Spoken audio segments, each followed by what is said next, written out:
खदरी साहब, अगर जिक्र किया जाए कॉमन एलिजिबिलिटी टेस्ट का, लोग खासकर जो आपके बच्चे इस इंतजार में बैठे हैं वो बहुत लंबा इंतजार कर रहे हैं। सीएम साहब ने भी पीछे कहा था कि नवंबर में जो है ये टेस्ट हो जाएगा, क्या संभावनाएं हैं? इसमें बिल्कुल भी कोई डाउट नहीं है शेखर जी।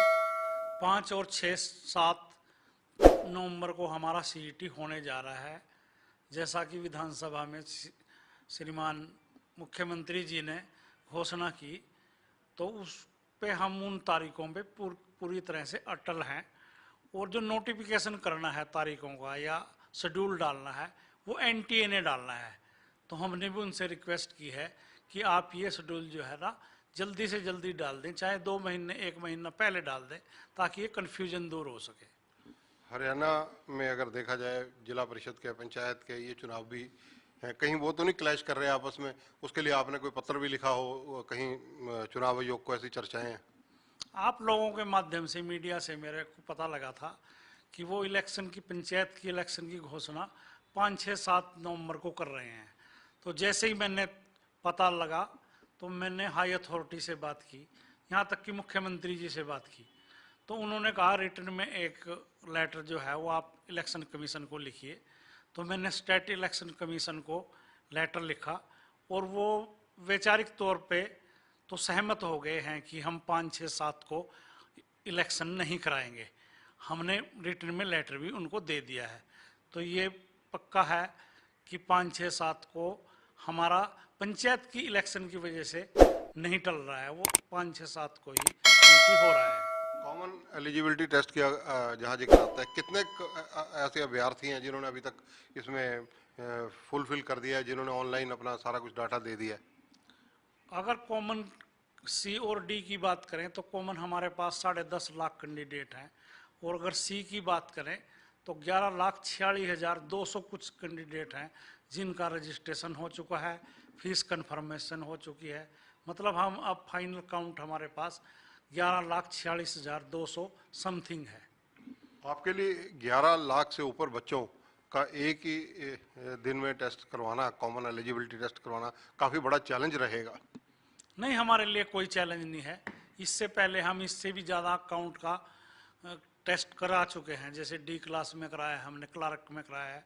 डी क्लास में हमने 18 लाख लोगों का एग्ज़ाम कराया था, और बी में भी लगभग हमने इसी काउंट का 12 लाख लोगों का एग्ज़ाम हम करा रहे हैं, किया हुआ है हमने।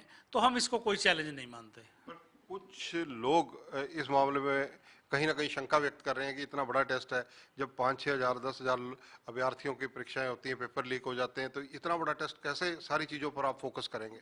नहीं, 4 शिफ्टों में हमने जैसे कैंडिडेट्स को भी बताया, मीडिया को बताया कि हम ये टेस्ट जो है सीईटी जो एनटीए करने जा रहा है 4 शिफ्टों में कर रहे हैं। 2 शिफ्ट 5 तारीख को, 5 नवंबर को, और 2 शिफ्ट 6 नवंबर को, और 7 तारीख हमने रिजर्व रखी है।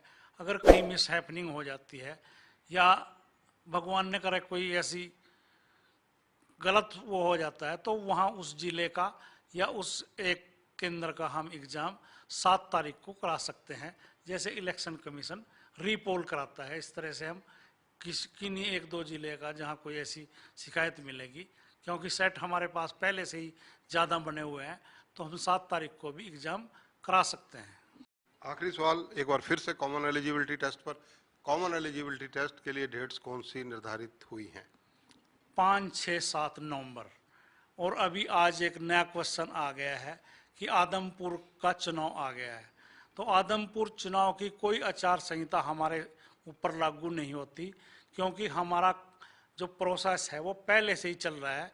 ये कोई ना नई घोषणा है, ना ये कोई लालच है। और जिस दिन इलेक्शन की काउंटिंग हो रही होगी उस दिन हमारा पेपर हो रहा होगा। इसका मतलब ये है कि हमारा कोई कैंडिडेट भी इससे प्रभावित नहीं होता, क्योंकि जिस दिन पोलिंग है उस दिन पेपर नहीं है, काउंटिंग वाले दिन है। तो इससे कोई बच्चा भी प्रभावित नहीं होता। ये नहीं कह सकता कि मैं तो आदमपुर में उस दिन वोट डालना था। काउंटिंग है तो काउंटिंग तो एजेंट कराएंगे। तो मैं रिक्वेस्ट है कि वो एजेंट ना बने ऐसे कैंडिडेट जो एग्ज़ाम देना चाह रहे हैं।